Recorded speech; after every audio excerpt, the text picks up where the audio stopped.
El tema, a los que les gusta anotar, para hoy, continuando el tema de la cosecha, se llama tiempo de consagrar la cosecha. Tiempo de consagrar la cosecha. Y espero de parte del Señor que Él continúe hablándonos así como lo ha venido haciendo durante la alabanza, aún ahorita en la reflexión en medio del discipulado, aún en medio de los que se fueron. Si quieres, Francis, puedes cerrar ahí. Gracias. Muy bien. Y vamos a entrar en materia. La Escritura dice en Eclesiastés 3:1, hay una temporada señalada para todo y hay un tiempo para cada suceso bajo el cielo. Y nosotros la manera en que lo expresamos siempre es, hay un tiempo para todo. Porque así lo dice también en la Reina Valera, ¿no? Hay un tiempo para todo, ¿sí? Y todo lo que se quiere debajo del cielo tiene su hora. Hay un tiempo para todo.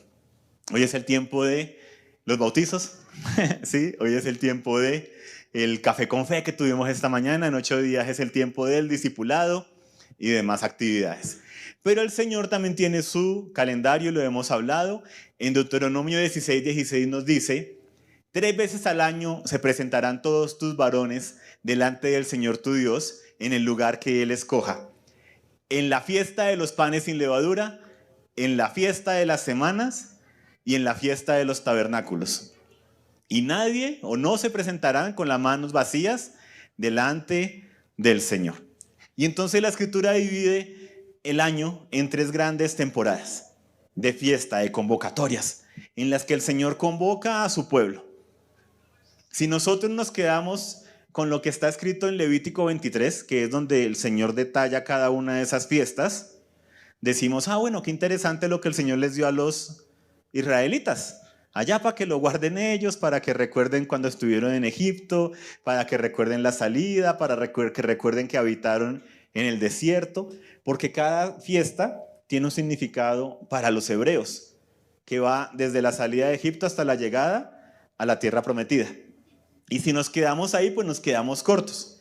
Pero como nosotros somos seguidores de Cristo, tenemos el Nuevo Testamento, vemos lo que para ellos era la sombra.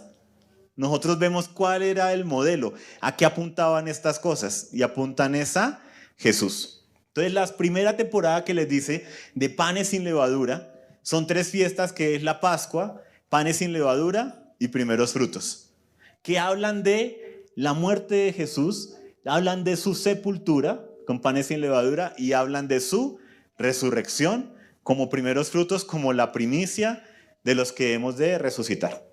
Y con esa fiesta de primeros frutos, el Señor ahí en Levítico 23 les decía, cuenten 7 semanas.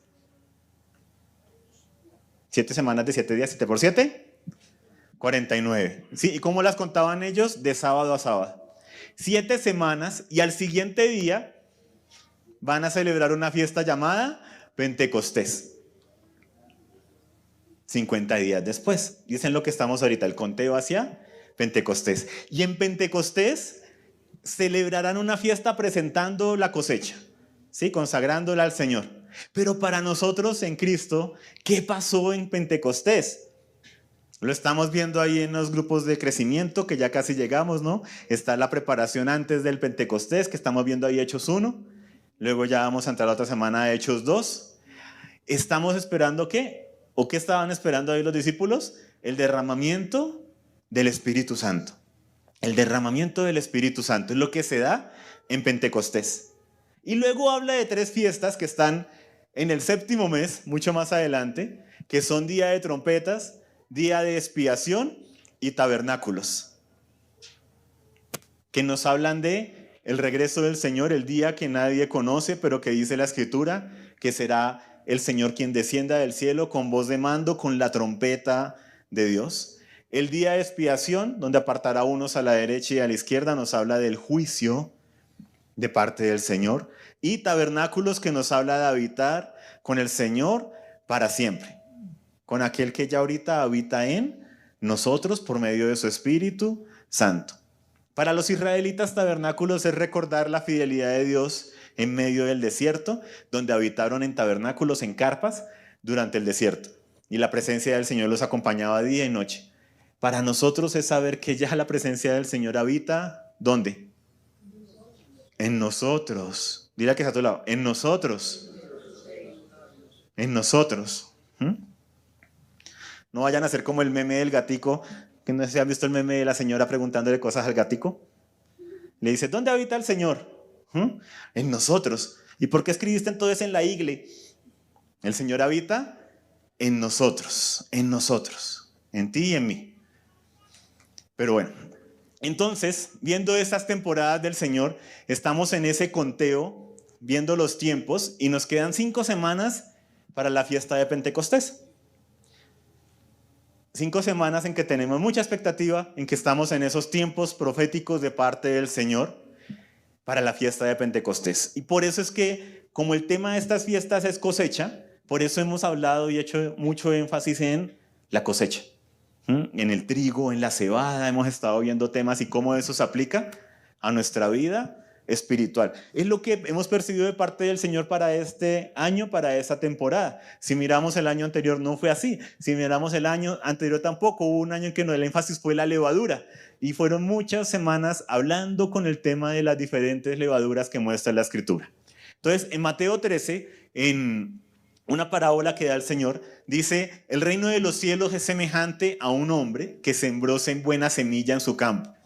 Pero mientras dormían los hombres, vino su enemigo y sembró cizaña entre el trigo. Y se fue, y cuando salió la hierba y dio fruto, entonces apareció también la cizaña. Y vinieron entonces los siervos del padre de familia y le dijeron, Señor, ¿no habías sembrado buena semilla en tu campo? ¿De dónde pues tienes cizaña? Y él les dijo, un enemigo ha hecho esto. Y los siervos le dijeron, ¿quieres pues que vayamos y la arranquemos? ¿Y qué les dijo él? Les dijo, no sea que al arrancar la cizaña también arranquen el trigo. Dice, dejen crecer, ¿cierto? Juntamente lo uno con lo otro hasta la cosecha. ¿Hasta cuándo? Hasta la cosecha. Y al tiempo de la cosecha yo le diré a los segadores, recojan primero la cizaña, átenla en manojos para quemarla, pero recojan el trigo en mi granero. Y veíamos cómo cuando le preguntan al Señor cuál es el significado de esta parábola, Él lo dice. Y en Mateo 13, 38, parte de lo que dice es, la buena semilla son los hijos del reino y la cizaña son los hijos del mal. Entonces los hijos del reino somos los que hemos nacido de nuevo. Los que hemos creído en el Señor Jesucristo, ¿cierto? Y entregado nuestra vida y hemos recibido el Espíritu Santo dentro de nosotros. Y compara a los hijos del reino con la semilla de trigo. Y vemos que en varias ocasiones habla del trigo y lo compara con las almas, con las personas. Entonces llegábamos a este principio, le estoy repitiendo lo que hemos venido diciendo. El Señor nos compara con el trigo, por lo tanto el proceso del trigo es el proceso de los hijos del reino. De los hijos del reino. ¿Por qué repetimos tanto a veces las cosas? Hacemos una breve introducción como para ponernos a todos en misma sintonía. Porque resulta que como el 10 o 20% siendo ahí, ¿sí?, de personas van cada 8 días a la congregación. La mayoría de personas van 2 veces al mes a la congregación. Bueno, la mitad de los que quedan, digamos el 40%, 50% seamos, ¿sí?, van a la congregación 2 veces en el mes. ¿Y cómo lo sabemos? Pues porque aquí tomamos la lista, ¿no? Entonces podemos sacar ciertas estadísticas. Entonces digamos 20% cada 8 días. Sí, ahí ya le dimos 50%, que 2 veces al mes. ¿Cuánto nos queda? Un 30%, una vez al mes. Y eso, hay unos que tienen el plan bimensual. Entonces vienen una vez cada 2 meses, otros alquilaron el paquete trimestral, entonces solo creen que la membresía es solo una vez al trimestre, ¿sí? Otros tienen el plan como amanezca, ¿sí? Entonces así, cada uno tiene su plan. Entonces por eso a veces colocamos una plataforma y repetimos las cosas, porque nos gusta que todos hablemos el mismo lenguaje. Y al hacerlo nos genera recordación a los que ya lo hemos escuchado y ponemos en sintonía a los que tienen la membresía semestral. ¿Listo? Muy bien. Entonces dile a la persona que está a tu lado, espero no estén hablando de mí. Dile, muéstrame tu carnet. ¿Qué membresía tienes? Dile, no sea tan retrógrado, eso ya lo tenemos en la app. Muéstrame la app. ¿Qué membresía tienes? ¿Mm? Es que no, si voy más de una vez al mes, eso ya es mucho. Agradezcan que vine. Nos dijo una vez en una escuela que hicimos hace ya muchos años una persona, llegó tarde y nosotros, ole, ¿por qué llegas hasta ahora? Todos preocupados por él. Y llega y nos dice, agradezcan que vine. Oh, señora, gracias. Algo nos toca, oh, gracias por venir al culto. ¿Sí? Donde el mayor beneficiado eres tú mismo, pero bueno, eso es motivo de otra historia, eso era ahí, nota al pie de página. Entonces hemos hablado del proceso del trigo, que tiene la siembra y crecimiento, la cosecha, que la cosecha va de la mano de cosecha, atado y transporte. Hemos hablado de la separación, el trillado, de luego que vino un proceso de limpieza con el aventar, vino el refinamiento con el zarandear, luego se almacena el trigo y finalmente se saca y se muele para hacer la harina de trigo, para que sea útil, porque el trigo solamente sembrado, solamente cosechado, solamente atado, separado, aventado, zarandeado y luego en un lugar almacenado, pero sin darse a otros, pues se va a podrir. No va a cumplir su propósito final por el cual el Señor lo entregó, que es ser alimento para otros. Como Jesús, que Jesús pasó por todo este proceso para hacer ese pan de vida para todos nosotros. Entonces, viendo el proceso del trigo, hemos hablado de que como este es un tiempo de consagrar y de consagrar el trigo, nosotros, nuestras vidas, nos preguntábamos en qué etapa del proceso nos encontrábamos. Y hay una enseñanza que dimos hace varias semanitas donde está todo el proceso resumido. Y ahorita estamos viendo ciertos aspectos y profundizando un poco más en ellos. ¿Ok? Entonces, el propósito del proceso, ¿cierto? ¿Por qué queremos ser harina? ¿Por qué queremos llegar a ser ese pan? Sí, que es el pan de vida, es Jesús. Porque nos dice la Escritura que seamos como Él. En Romanos 8:29 nos habla del propósito eterno de Dios. Este es de mis versículos, se los he dicho favoritos, porque está resumido el propósito eterno de Dios. A veces complicamos tanto el tema del propósito. A veces el mundo habla mucho de propósito. Y todo es en torno a que seamos más productivos, para producir más, para producirle más al mundo, a las empresas y demás. Y la Biblia habla de propósito, pero enfocado en Dios. Esto ha permeado tanto que a veces entre nosotros hablamos, ¿no? ¿Cuál es tu propósito? Como que cada uno tiene un propósito, algo especial solo para uno. ¿Y eso está en la Escritura? El Señor dice que tiene planes para nosotros, planes de bien y no de mal, para darnos un futuro, una esperanza, pero lo habla a nivel de comunidad, no individual. Cuando el Señor da esas palabras, se las habla a Israel, así como se las habla a la iglesia. La iglesia tiene un propósito. Y no quiere decir que dentro de eso no tenga planes para ti, planes para ti, planes para ti, planes para ti. Pero el mundo se ha vuelto muy individualista, ¿no? ¿Cuál es mi propósito? ¿Qué quiere hacer el Señor con mi vida? ¿Qué quiere Él conmigo? Y a veces el tema del propósito se vuelve tan grande. Ir a las naciones, predicarle a las naciones, y alcanzar a todos, ir a esto, a cuál nación te ha llamado el Señor a predicar y alcanzar, cuando el propósito en la Biblia puede ser algo tan sencillo como tener un hijo. ¿Cuál fue el gran propósito eterno de Abraham? Conocer al Señor primero que todo. ¿Cuál fue su propósito dentro de eso? Vas a tener descendencia. Y el gran propósito de Dios para Abraham: sal de tu tierra y de tu parentela a la tierra que te voy a mostrar.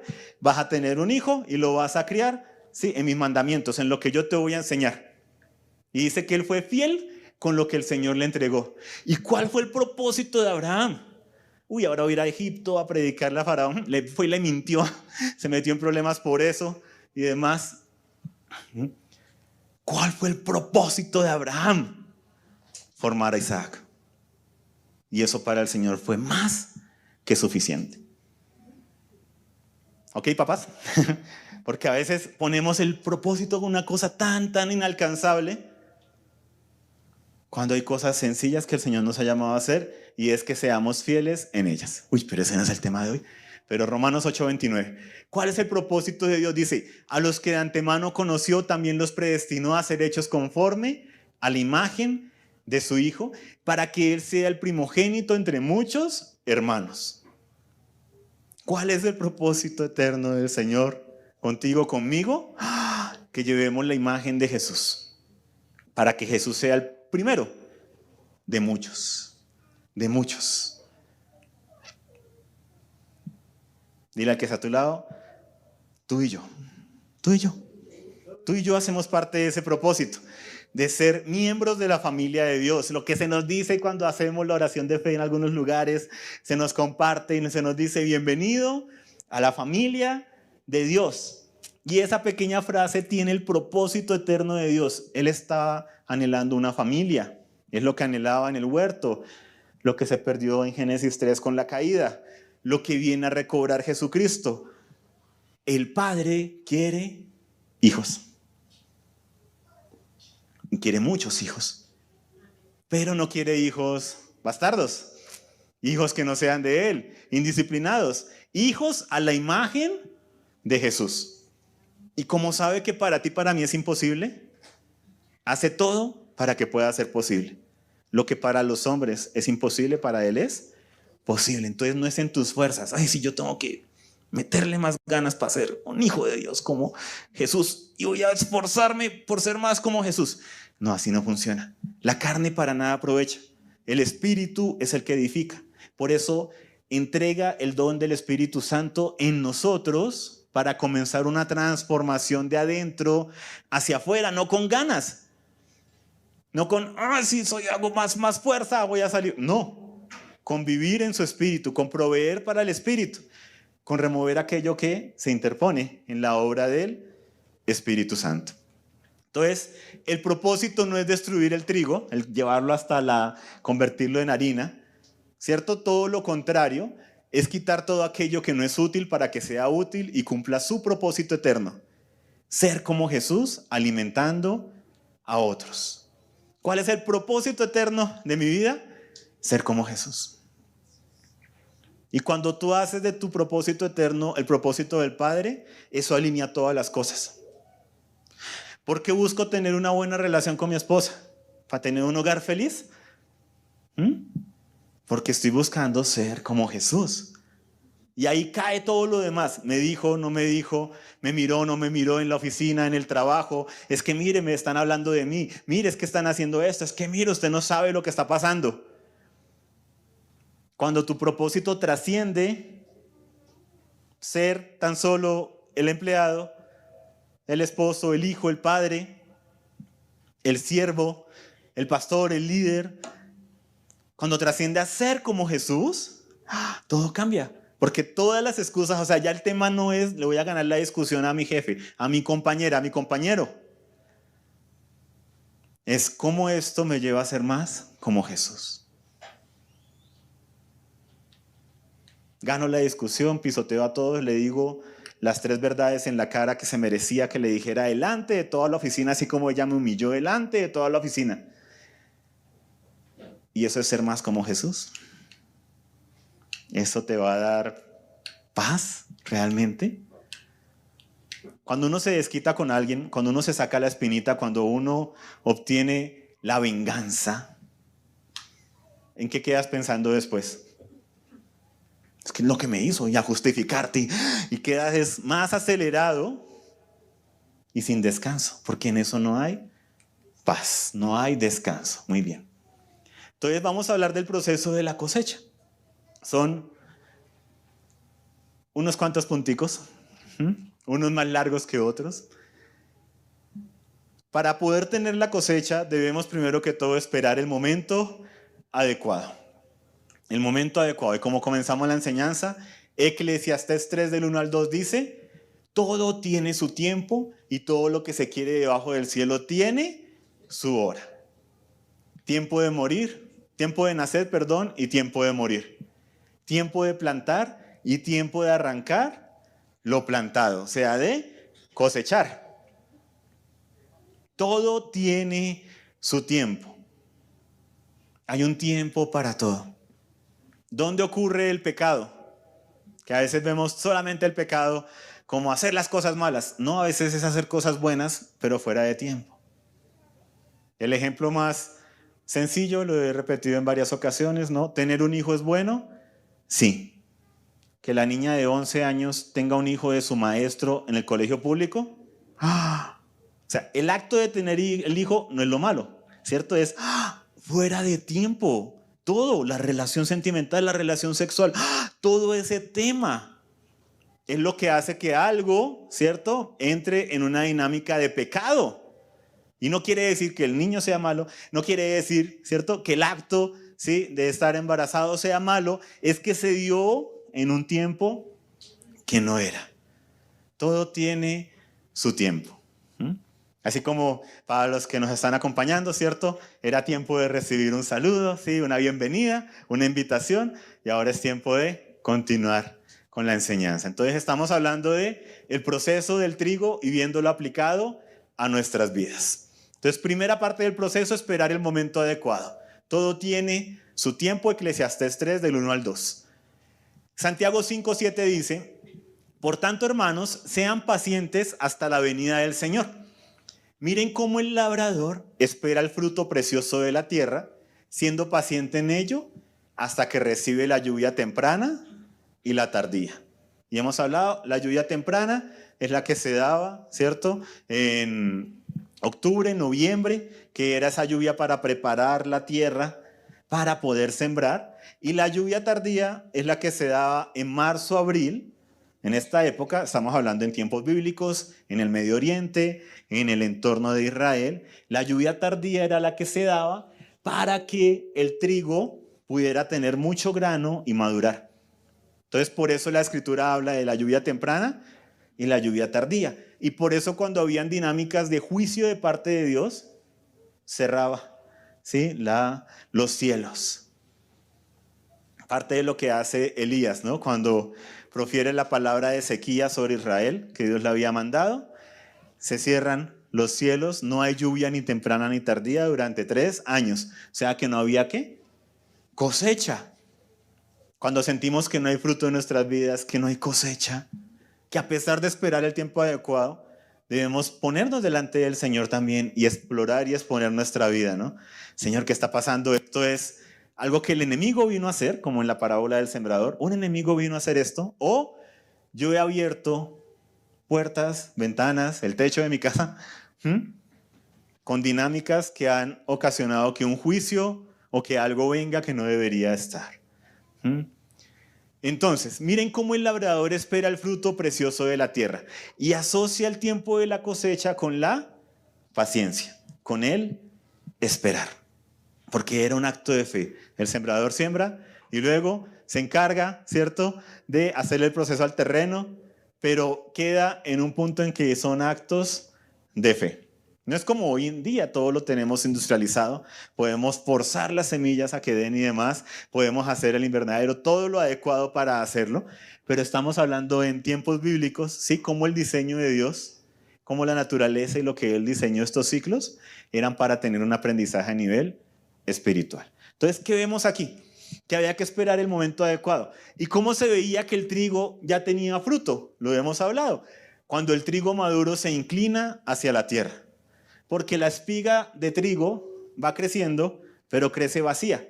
Pero a medida que va obteniendo la lluvia tardía, el agua, que en nuestro entorno espiritual es el agua de vida, Jesús, su palabra, ¿qué va pasando con la espiga? Va formando fruto. Y el fruto pesa. Entonces se empiezan a llenar las espigas de granos de trigo. Y esos granos empiezan a madurar ahí adentro. Y entre más granos, más pesada se hace y se empieza a inclinar. Y se inclina. Y así es como visualmente ellos podían saber que había llegado el tiempo adecuado, que estaba madura la cosecha. Y también cómo podían detectar la cizaña. Porque la cizaña es igualita a la espiga de trigo, pero sin fruto. Entonces el trigo se inclina, pero la cizaña, el orgullo, solo aparenta, ¿no? Yo sí, sí, es que todo lo que el Señor me ha entregado, todo esto, mis dones, todas las escuelas a las que he ido, todos los cursos que he hecho. ¿Y dónde está el fruto? ¿Sí? ¿Dónde está la humildad? ¿Dónde está la mansedumbre? Entonces, la espera con paciencia produce madurez. Y la madurez produce humildad, produce fruto. Una persona que diga que es madura pero no tiene fruto, se está engañando a sí misma. O de pronto tiene granos muy pequeñitos, porque también se daba. Las espigas empezaban, no tenían casi agua y daban un grano muy pequeño, que no era muy aprovechable.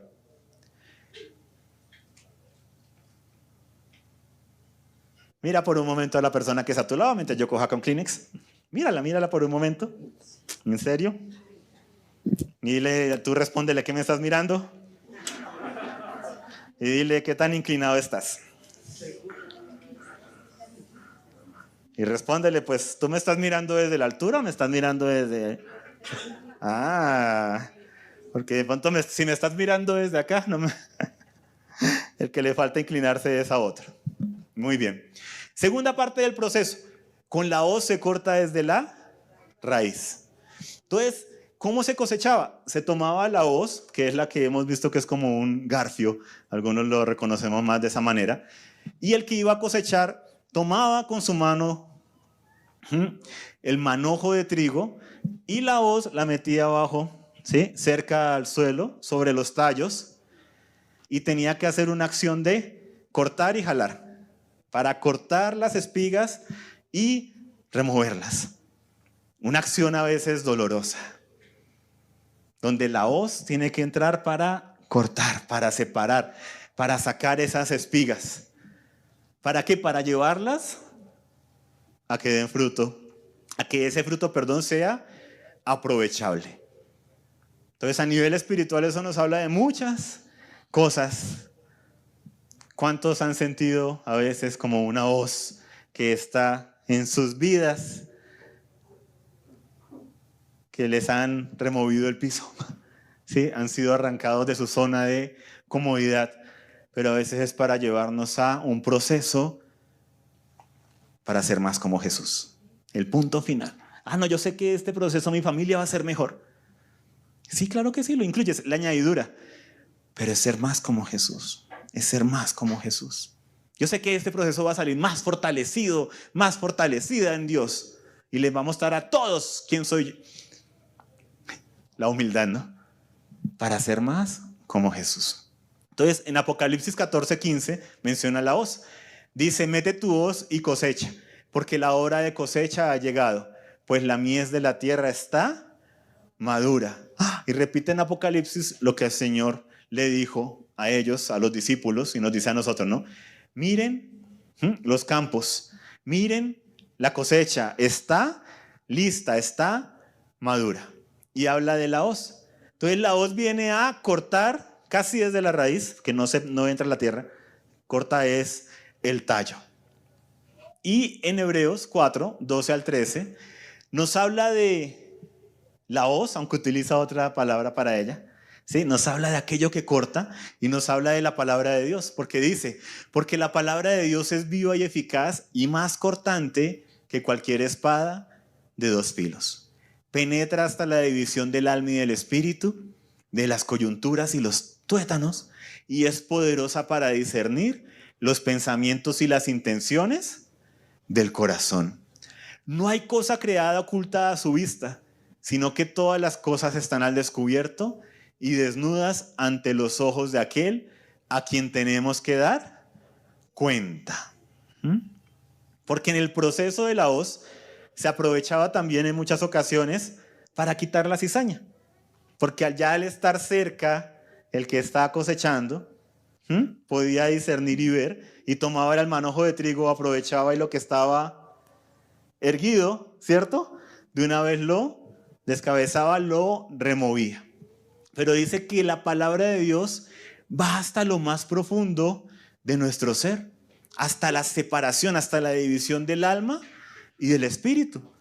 Por eso es que la palabra de Dios es esa voz que puede ir a lo más profundo y detectar en nosotros qué es trigo y qué es cizaña, o qué es trigo y qué es paja, como lo hemos dicho en otras ocasiones, que se lleva el viento en nuestras vidas.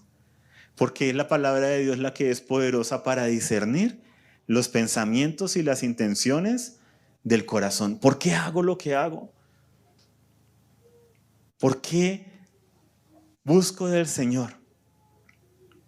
¿Por sus beneficios o por lo que Él es? ¿Mm? Porque es que he visto que los que buscan al Señor les va bien, entonces yo quiero que a mí me vaya bien. Entonces, ¿lo estás buscando por lo que Él puede hacer por ti? ¿O para rendir tu vida y lo que Él puede, lo que tú puedes hacer por Él y para Él? Porque en Él, por Él y para Él son todas las cosas. Entonces la hoz hiere la espiga de trigo, pero no busca destruirla. Es para llevarlo a su transformación. Porque se saca el trigo, luego se sacan los granos, todo lo que hemos visto y veremos en su momento, para llevar a hacer esa harina de trigo molida. Entonces la hoz hiere la espiga de trigo. Hay veces en que la palabra de Dios nos confronta en cosas que son dolorosas. Porque esa relación no te conviene, porque no te unas en yugo desigual. Y es la hoz de la palabra de Dios entrando a lo profundo del corazón y tú sabes que aunque duela, es lo mejor a largo plazo. Pero a diferencia del trigo, yo sí me puedo mover. Y el Señor no va a forzar cosas en mí porque Él no es un violador. No es el que violenta. No es el que hace las cosas. ¿Han visto cómo a veces nosotros oramos con violencia? Nosotros somos a veces violentos por nuestra cultura violenta, criolla, latina. Violentos. Y decimos al Señor, Señor, empújanos para hacer lo que tú quieres. Claro, imagen típica. La mamá, la abuela, empujando al niño. ¡Ay, vaya para allá! Me está avergonzando. Hay todo un protocolo de disciplina, ¿no? Que el Señor nos enseña y demás, pero hay una violencia. Y a veces creemos que así es el Señor. ¡Ay, sí, Señor, entra y así me da coge esa voz y arranca todo! Hay una decisión. Porque a diferencia del trigo, nosotros tenemos decisión, porque así nos creó el Señor. Porque el verdadero amor se da al poder tomar la decisión de amar. Si no, yo no podría decidir amar al Señor si no tuviera opción, si no hubiera decisión. Entonces hay procesos donde el Señor me muestra en su palabra, va hasta lo más profundo, me da convencimiento en el espíritu, debo dejar esto, debo cortar con esto no me conviene, debo separarme de este terreno, o simplemente es hora de avanzar, es hora de moverme. Pero ahí yo tomo la decisión, le digo, sí, Señor, y al hacerlo, viene la hoz. Y puede ser doloroso, pero es para llevarnos a una transformación, a ser más como Jesús. ¿Y cómo es eso de ser como Jesús? El fruto del Espíritu, que lo dice en Gálatas. ¿Cuál es el fruto del Espíritu? Amor, gozo, paz, paciencia, benignidad, bondad, fe, mansedumbre, dominio propio. Contra estas cosas, dice la Escritura, no hay ley. Ese es el fruto del Espíritu, ese es ser más como Jesús. Y es algo que yo no puedo forzar. Tú no ves a la manzana sufriendo por llegar a ser una fruta. Al estar conectada a la rama, al árbol, al estar teniendo los ingredientes adecuados, el terreno adecuado, el ambiente adecuado, naturalmente se va a dar el fruto. Entonces, en muchas ocasiones, nosotros mismos somos los que no caemos en cuenta, ¿sí?, de que lo que estamos haciendo no nos está conectando con el árbol. ¿Con qué te estás conectando? ¿Con qué te estás alineando? ¿De qué te estás nutriendo para que el fruto se dé de una manera natural? No sé por qué reacciono como reacciono. ¿De qué estás llenando tu depósito? De la abundancia del corazón habla la boca. El hombre bueno del buen tesoro de su corazón, dice, saca lo bueno. El hombre malo del mal tesoro de su corazón saca lo malo. ¿Qué he puesto en mi tesoro? La palabra, la oración, el perdón, el avanzar, amar a mi enemigo, orar por el que me persigue. Duele.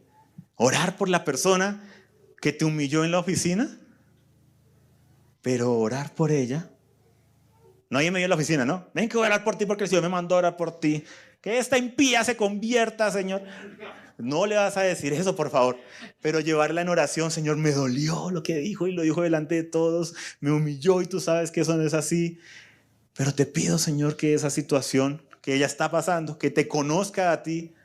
¿Y a cuánto no nos duele más cuando la persona se supone que es cristiana y se congrega en X iglesia? Y decimos, siendo cristiana y me trata así, ¿cómo sería antes de ser cristiana? Dios mío, eso no se veía de los días de Caín. Pero cuando tú la llevas en oración, algo pasa. El Señor te da una manera sobrenatural, que aunque duela el hacerlo, es lo correcto, y eso lleva a un fruto abundante en justicia, en paz y en gozo. Pero si no oro, si no me lleno de la palabra, si no estoy llenando mis depósitos, pues ¿con qué voy a responder? Si me la paso viendo es la serie, la novela, los videos y todo, donde las cosas se arreglan con venganza, con responderle peor, pues estoy llenando mi depósito de... Así es como debo hacerlo, así es como debo hacerlo. Pero veo en la Escritura, leo el Nuevo Testamento, leo los Evangelios, lo que dice Jesús: amen a sus enemigos, oren por los que los persiguen. Al que te dieran una mejilla, dale la otra. Y tengo un propósito eterno, ser como Jesús. Entonces me debo dejar pisotear. Habla con el Señor. Porque yo no soy tu Dios. Es que el pastor también quiere. No, ¿qué te dice el Señor? Lee la palabra. ¿Qué dice el Señor? Lee Mateo, Marcos, Lucas, Juan, Hechos, Romanos, Primera, Segunda de Corintios. Lee los evangelios. ¿Qué dice Jesús de tu situación? Solo te puedo decir una cosa: cuando uno actúa conforme a lo que dice Jesús, que no, los que nos paramos acá al frente no es que 100% estamos levitando y actuando como Jesús. Somos de los más necesitados de Cristo, porque precisamente no actuamos como Él y necesitamos recordarnos estas cosas continuamente, estar yendo a la fuente y llenando nuestro depósito. Pueden hablar con mi esposa, preguntarle testimonios y antitestimonios, preguntarles, sí, cosas de nuestra vida pasada, sí, cómo hemos mejorado, pero aún siendo cristianos, cómo nos tocó, sí, esa hoz y exponernos y realmente uno rendirse a la obra del Señor y decidir: voy a hacer las cosas como la aprendí que las manejaba mi mamá, mi papá, mi abuela, mi abuelo en la casa, o como el Señor lo dice. Y al hacerlo hemos visto fruto de Él y para la gloria de Él. El corte produce separación y la separación produce consagración. Entonces quiero, ¿sí?, ser útil para el Señor, quiero ser esa cosecha para el Señor, soy un hijo del reino y quiero que Él pueda pasar, ¿sí?, y serle útil para Él. Va a requerir separación. ¿Qué pasaba aquí con la espiga? Se separaba, y se separaba de algo bueno, del terreno. El terreno era bueno, era nutritivo, por eso había dado fruto, había crecido. Pero si esa espiga no se corta, si se dejaba más tiempo del que era, esa cosecha se iba a empezar a pudrir y dañar. Y todos otros peligros de la cosecha que hablaremos dentro de 8 días. Dile a la persona que está a tu lado: no te lo pierdas. Dile: adquiere el plan semanal. Dile: adquiere el plan semanal, porque recuerden que unos tienen el plan mensual, entonces solo pueden ir a la congre una vez al mes. Otros tienen el plan bimestral, entonces voy una cada 2 meses. Otros, algunos, no sé cómo lo hicieron, pero como que lograron entrar a la página modelrestauración.co y se inscribieron al plan anual. Los vemos una vez cada año, ¿sí? Otros no, yo solo me inscribí para las fiestas del Señor y los veo uno en Panes sin Levadura, Pentecostés y Tabernáculos. Otros se inscribieron para el especial de Navidad y solo los veo uno en Navidad. Por ahí tengo un amigo que me manda WhatsApps. Ni le digo a cuál se inscribió usted, señor, si es que está escuchando. Pero bueno, que su conciencia se lo diga. Entonces en 8 días nos vemos para esa parte, los peligros de la cosecha. Pero continuemos. El corte produce separación, la separación produce consagración. Hay cosas de las que nos debemos separar, aún cosas buenas, pero que no edifican. La otra vez, con la puesta en escena, uno de los invitados que tuvimos dijo: bueno, lo que aprendí de la obra de teatro era que ver Netflix era malo. Nosotros no. Dios mío. Y si no obró el espíritu, solo la carne. ¿Sí? ¿Eso es lo que te llevaste? Sí, porque es que ustedes le dan que con las redes, que con el Netflix, que con el YouTube, que con el TikTok. Como si eso fuera malo.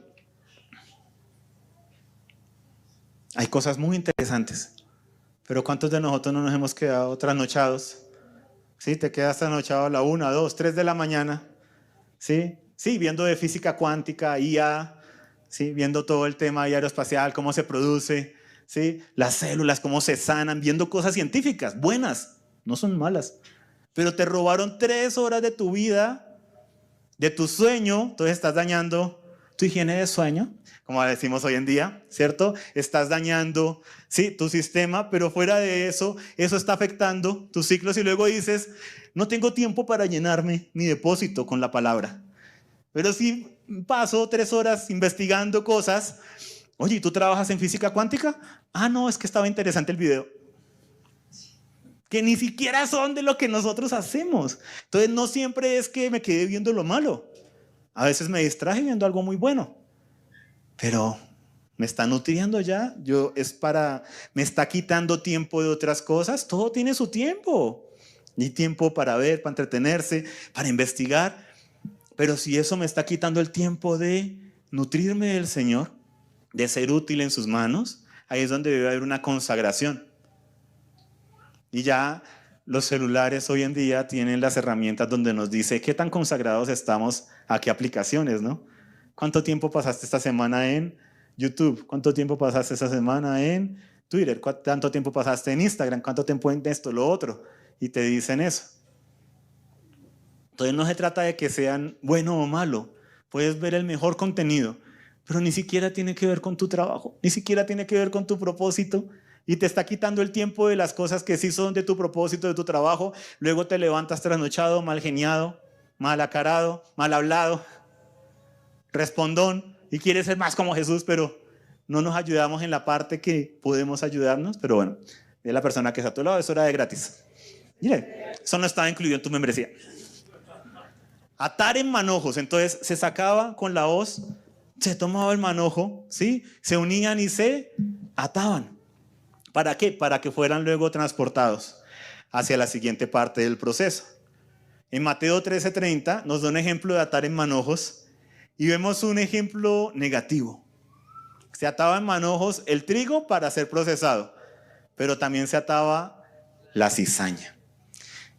Dice en Mateo 13:30, dejen que ambos crezcan juntos hasta la cosecha, hablando del trigo y la cizaña. Recuerden, la cizaña pareciera cristiana. Pareciera que tiene la casa modelo, la esposa modelo, el esposo modelo. No, eso no le hace daño a nadie. Pareciera una mosquita muerta. Pero por dentro, vacío, la casa en llamas. ¿No les ha pasado relaciones que uno ve que uno dice, uy, tan bonitas, no sé qué, y con sus hijos estables? Y luego pasan los años y divorciados, ya en su tercer matrimonio, los hijos por ningún lado. Pero se veía tan lindo hacia afuera. Las fotos de Instagram eran perfectas, impecables. Eso en el Facebook todo era perfecto, impecable. Cizaña. El fruto verdadero produce humildad. Entonces, por eso la importancia de que cada uno de nosotros evalúe en su casa, en su vida, cómo está el fruto y que determinemos dar buen fruto. Y que si no lo estamos haciendo, aceptemos que puede ser mejor. Entonces dice, dejen que crezcan ambos hasta la cosecha. Y al tiempo de la cosecha le diré a los segadores, recojan primero la cizaña y átenla en manojos para quemarla. Pero el trigo recójanlo en mi granero. Porque ¿qué pasaba? Se recogían los manojos, la cizaña para quemarla, pero el trigo era transportado no directo al granero, porque lo que se guarda en el granero es ¿qué? El fruto, el grano que está por aquí adentro. Entonces tenía que ir a un lugar llamado la era, que es lo que leemos en el Nuevo Testamento. La era. ¿Qué era la era? Un lugar alto que fuera, entre más valle fuera, mejor. ¿Para qué? Para que el viento soplara con fuerza. Porque venía todo el proceso de llevar todas estas espigas, ¿sí? Y empezar a aventarlas al aire, para que el trigo comenzara a caer, el grano. Y lo que es paja, se lo llevara el viento. De ahí viene que tus palabras se las lleva él. Pura paja se lo lleva el viento. Y en Eclesiastés 4:9-10 nos dice, Mejores son dos que uno, porque tienen mejor paga por su trabajo. Porque si cayeren, el uno levantará a su compañero. Pero ay del solo cuando cayere, no habrá segundo que lo levante. Y en otra parte de la escritura dice, cordón de 3 dobleces no se rompe fácilmente. Entonces, ¿de qué más nos habla el ser atados? Que si nosotros somos ese trigo en el campo del Señor, el trigo no se recolecta así, de a uno. Es junto y se amarra. ¿De qué habla eso? De la iglesia, de la comunidad, de que necesitamos a otros para crecer en nuestro proceso. ¿Qué pasaba con la espiga de trigo que no quedara atada? Quedaba por ahí, se refundía. Luego venían los ratones o las aves y se la comían, o los insectos y demás. Cosas que vamos a ver en 8 días, según tu membresía. Muy bien. Entonces, atar en manojos. Nadie llega solo al siguiente nivel. El trigo se ata en manojos. Dile a la persona que está a tu lado, a donde Dios nos quiere llevar. Dile así, a donde Dios nos quiere llevar. No podemos llegar solos. Yo le voy a demostrar que sí. Ojo, señor cizaña. Erguido, orgulloso. Lo puedo. Porque una cosa es con humildad decir, todo lo puedo en Cristo que me fortalece, a pesar de mi debilidad. Y otra, todo lo puedo en Cristo que me fortalece. Les voy a demostrar. Ojo, el espíritu, ¿no sabes de qué espíritu eres? Hay una pequeña gran diferencia entre el espíritu de humildad, de mansedumbre del Hijo y los profetas modernos, muchos de ellos, que con un espíritu de soberbia citan la escritura con soberbia. Yo puedo. Pero bueno, eso es de gratis. La unidad es necesaria para avanzar. La verdadera madurez está en reconocer que necesitamos de los demás. Por eso el Señor dejó su iglesia, su asamblea. ¿Qué es la palabra iglesia? No es este edificio. La palabra iglesia es asamblea, reunión, convocatoria. En Hebreos dice, no dejen de congregarse como algunos tienen por costumbre. La unidad es necesaria para avanzar. Y la verdadera madurez está en reconocer que necesitamos de los demás. Se escuchan tantas cosas hoy en día, pero uno leyendo la escritura se da cuenta de que no hay nada nuevo debajo del sol. No, es que yo tengo mi relación con Dios a mi manera. Y Él sabe que yo lo amo.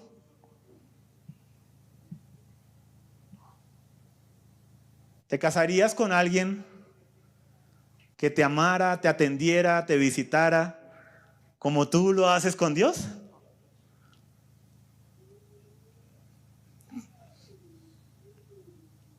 Que te llamara, que hablara contigo, como tú hablas con Dios. Y dirías, nuestra relación es muy sólida, nos amamos a nuestra manera. ¿Te casarías con alguien que te amará a su manera, como se le dé la gana?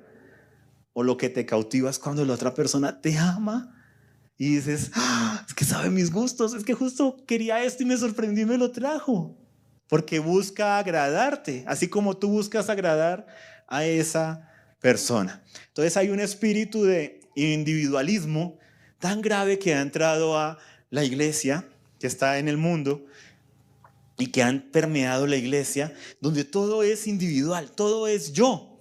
Aún en nuestras administraciones, ¿en cuántas ocasiones hemos caído en esto? Y lo digo como iglesia, porque también lo heredamos de otras iglesias y lo heredamos de generación, de generación, de generación, de generación a generación, de generación, se va degenerando. Venimos todos a congregarnos, venimos todos a estar en comunidad.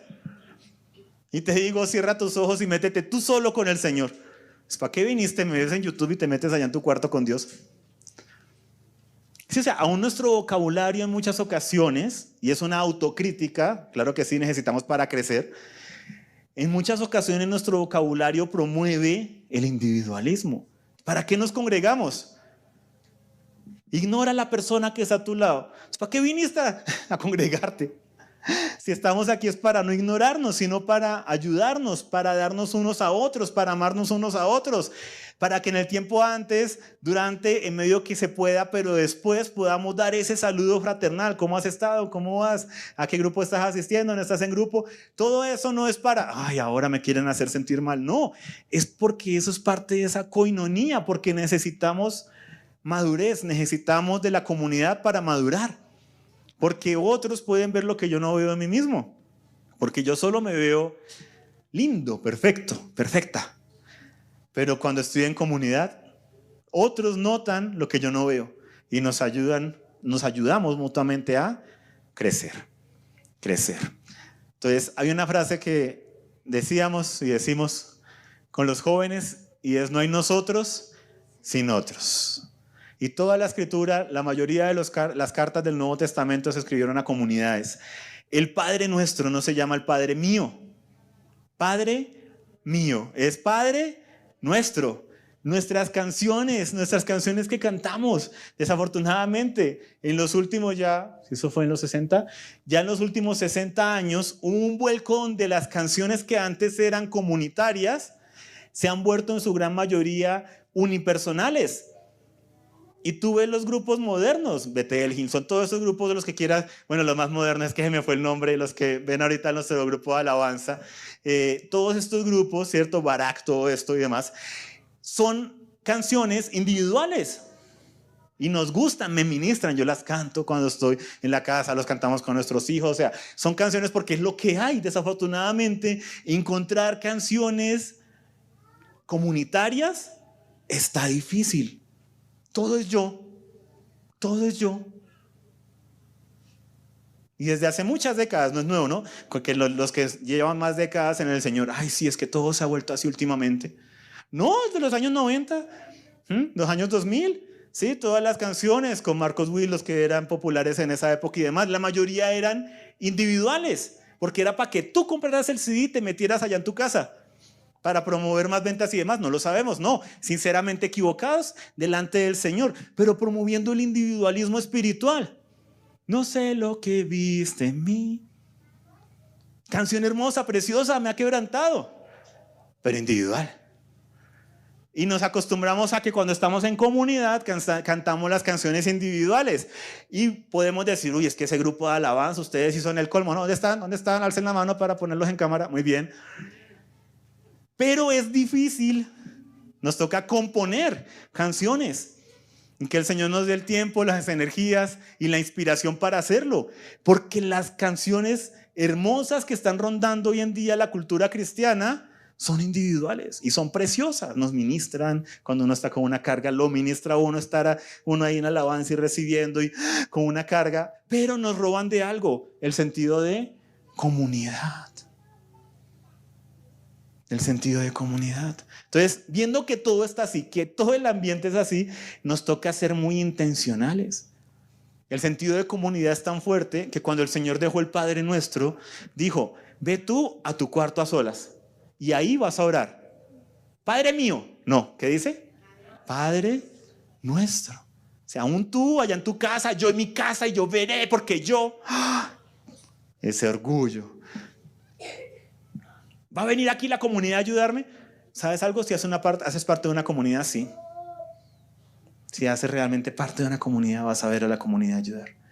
Y dice: cerrada la puerta, oren, recordando y orando por toda la comunidad. Padre nuestro, danos hoy nuestro pan de cada día. Nos da a mí, para mis hijos y nadie más. Bueno, y para la familia extendida. Danos. O sea, aún en lo privado de tu recámara, ora por otros. Ora por la comunidad, por la iglesia. Y va de la mano del punto cuarto, que es trabajar en comunidad. No era una sola persona haciendo la cosecha. Mientras unos, que eran varios porque el campo era largo, estaban con la hoz sacando, otros estaban recogiendo el trigo para el manojo, otros estaban ensillando los burros para llevar a la era los manojos del trigo. Era un trabajo comunitario. Y en Romanos 12, 4 al 5 nos dice: porque de la manera que en un cuerpo tenemos muchos miembros, pero no todos los miembros tienen la misma función, así nosotros, siendo muchos, somos un cuerpo en Cristo, y todos miembros los unos de los otros. Somos miembros los unos de los otros.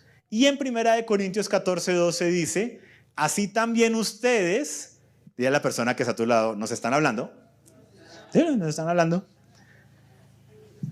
No, Jorge, el Señor, la Escritura.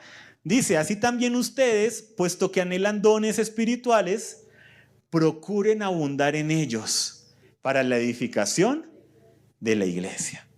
¿Para qué son los dones? Para edificar a otros.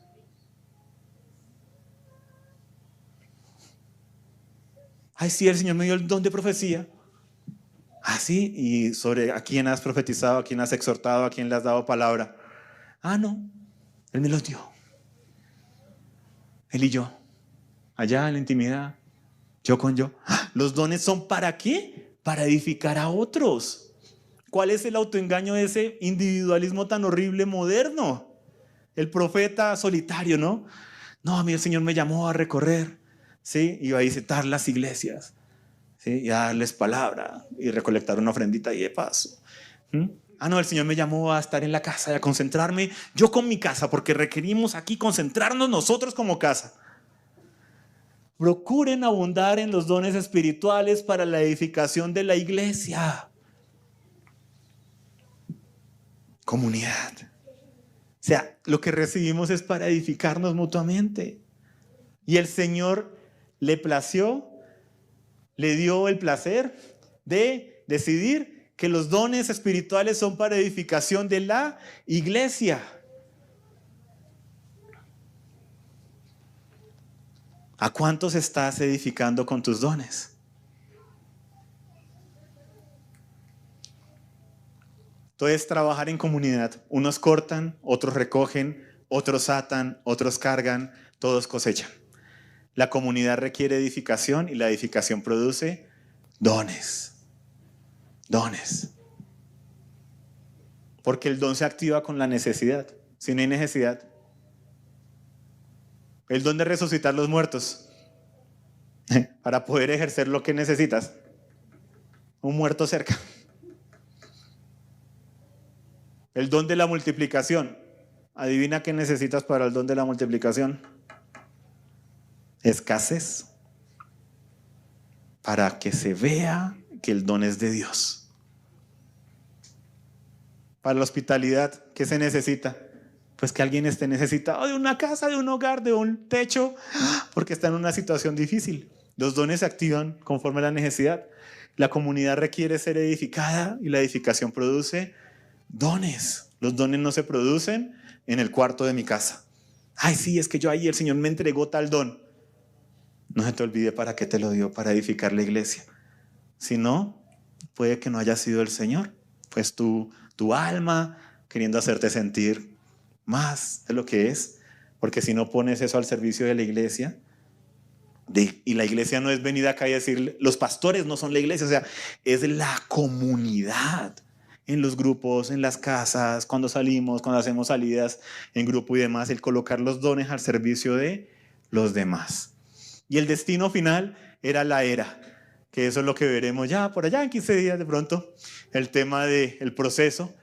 Mateo 3:12 que dice de Jesús, su aventor está en su mano, limpiará su era, recogerá su trigo en el granero, quemará la paja en fuego que nunca se apagará. Y Hebreos 2:1-2 que dice, que lo leímos, lo vamos a leer esta semana en el grupo de crecimiento. Cuando llegó el día de Pentecostés, estaban todos unánimes juntos y de repente vino del cielo un estruendo como de un viento recio que soplaba, el cual llenó toda la casa donde estaban sentados. Entonces la iglesia es ese lugar, esa era. La era en un lugar alto, expuesto, comunitario. Eso lo veremos en detalle más adelante, porque aquí lo importante era el transporte. Todo esto del trigo era para llevarlo allá, al siguiente nivel, al siguiente proceso de madurez, el siguiente nivel con el Señor. La iglesia es la era donde el Espíritu sopla para refinar, para perfeccionar el grano.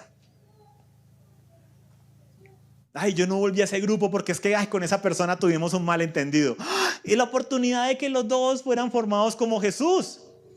Ay, pero ella no quiere cambiar. No, y se nota que tú sí. ¿Sí se nota que el problema es solo la otra persona? Primera de Latinos 3:4. Para pelear se necesitan Dos, lo aprendimos en nuestros hogares, lo aprendimos algunos de nosotros. Para pelear se necesitan dos. Entonces la cosecha nos espera mientras van pasando los de la alabanza para poder, vamos tomando la cena. El trigo está maduro, la hoz está afilada, la era está lista, los grupos, la iglesia, la comunidad. Hay tantos espacios para ejercer nuestros dones y talentos, para recibir, pero para dar de lo que el Señor nos ha entregado. Dile a la persona que está a tu lado, ¿qué harás tú? Ahí sí la pregunta individual, porque la decisión es personal. ¿Qué harás tú? Mateo 9, 37 al 38 dice, le dijo a sus discípulos, la cosecha es mucha, pero los obreros pocos. Por tanto, pidan al Señor de la cosecha que envíe obreros a su cosecha.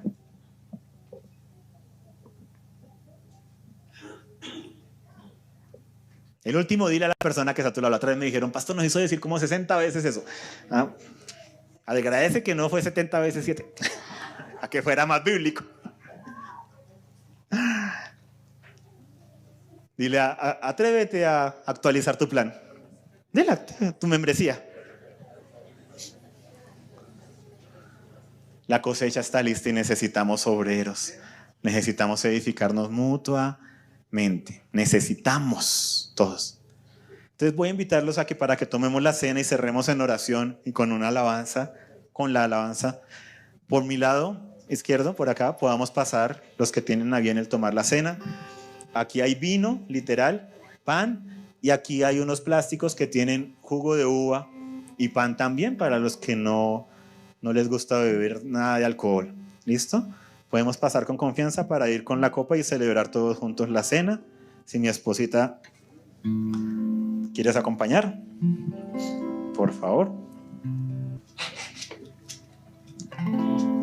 Allá donde estás, en el lugar donde estás ahí sentadito, queremos que cierres los ojos y que pienses en algo muy, muy, muy gráfico. Imagínate en esos árboles que están cerca de tu casa, o si en tu casa tienes un árbol en tu jardín, piensa en ese árbol. Ahora piensa si ese árbol da frutos o si es un árbol normalito como los que suelen haber en Bogotá que no llevan fruto. Y ahora imagínate tú orando cada mañana para que ese árbol dé manzanas y poniéndote triste porque cada vez que oras sales y no hay manzanas. Pero yo sigo pidiéndole a Dios porque ese árbol dé manzanas. Y cuando vas y te acercas no hay manzanas.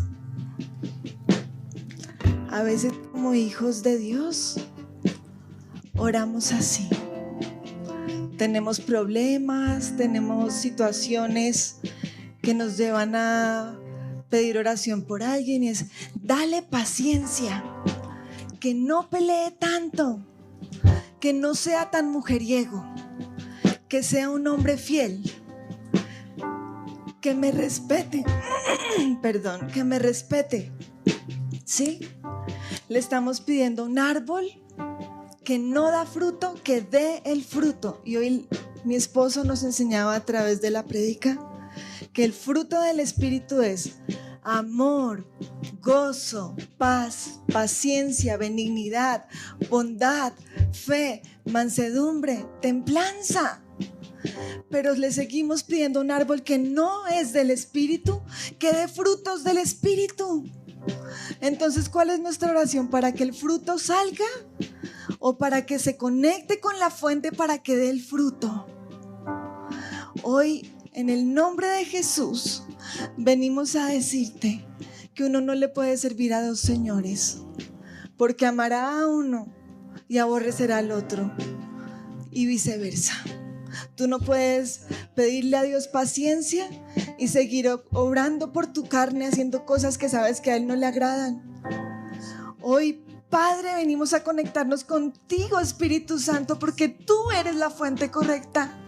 Por lo general, la mayoría de nuestras oraciones son para que tu fruto se dé en nuestras vidas o en la vida de los que amamos. Hoy te pedimos, Padre, para que seas tú conectándonos, reconectándonos contigo, Espíritu Santo. Hoy deseamos que el fruto del Espíritu sea pleno en nuestra vida, sea pleno en nuestras familias, Padre. Te necesitamos, Espíritu Santo. Necesitamos tu fruto en nosotros. Ya no vamos a pedir para que le des paciencia. Hoy voy a pedir para que tu Espíritu nazca en él, para que tu Espíritu Santo florezca en él. Padre, hoy no voy a pedir para que esa persona deje de ser infiel. Hoy voy a pedir para que tu Espíritu Santo florezca en su corazón, para que el arrepentimiento llegue a su vida y esa vida cambie por completo en el nombre de Jesús. Pero no voy a clamar por el fruto. Estoy orando mal. Voy a clamar por la raíz que da ese fruto. Y eres tú, Espíritu Santo. Hoy en el nombre de Jesús, como tu pueblo, hoy venimos a pedirte, Espíritu Santo, que por favor florezcas en nuestros corazones.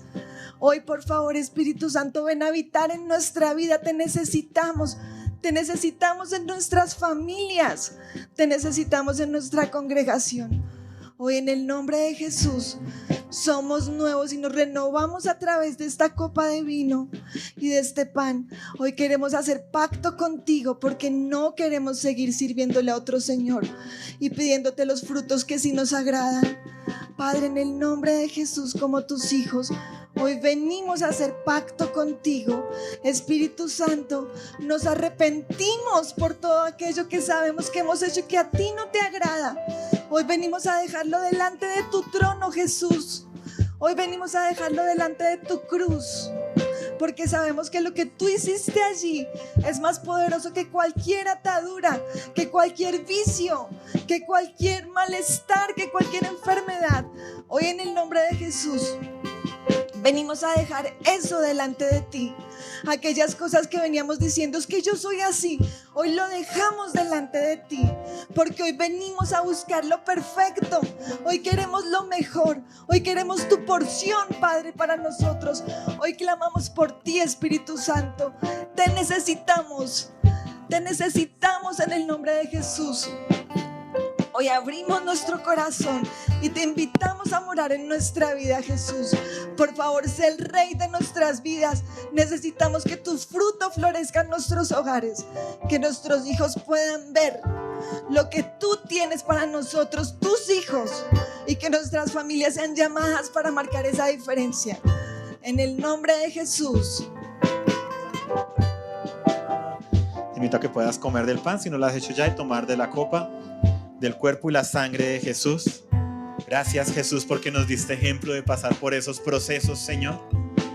Te pedimos que lo que cada uno estuvo viendo, Señor, cada familia, Padre, durante el tiempo de la alabanza, de la enseñanza, Señor, pedimos que sea tu palabra, Señor, como esa voz la que entre, Padre, y nos disponemos, Señor, a tus procesos, Padre, que aquello que deba ser removido, Señor, de lo que debamos alejarnos,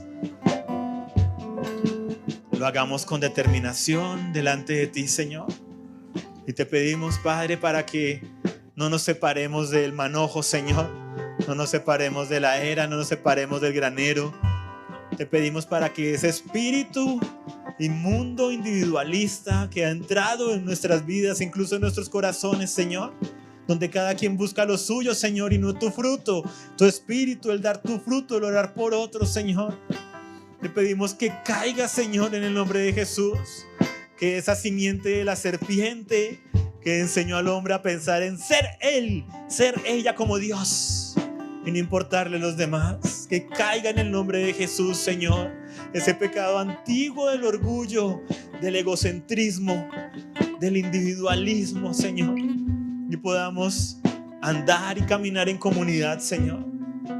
Te pido para que se actualicen las membresías en el alma, Señor, y podamos anhelar el congregarnos, el estar con otros, el compartir, el crecer, el recibir y el dar de lo que tú nos has dado, Señor. Que se activen en el nombre de Jesús los dones, Señor, pero porque los hemos puesto al servicio de la iglesia, Padre, de la comunidad, de los necesitados, Señor, tanto aquí adentro como afuera, Padre.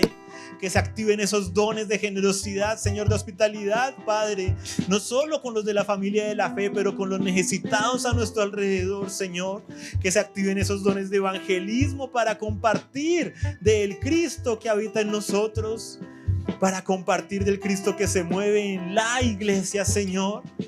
Y declaramos en el nombre de Jesús que somos ese campo tuyo, Señor, que no he sido sembrado en una materia individual como una espiguita triste de trigo, sino que me has sembrado en tu huerto para que sea como Jesús, para que Él sea el primero de muchos granos, el primero entre muchos hermanos, Señor.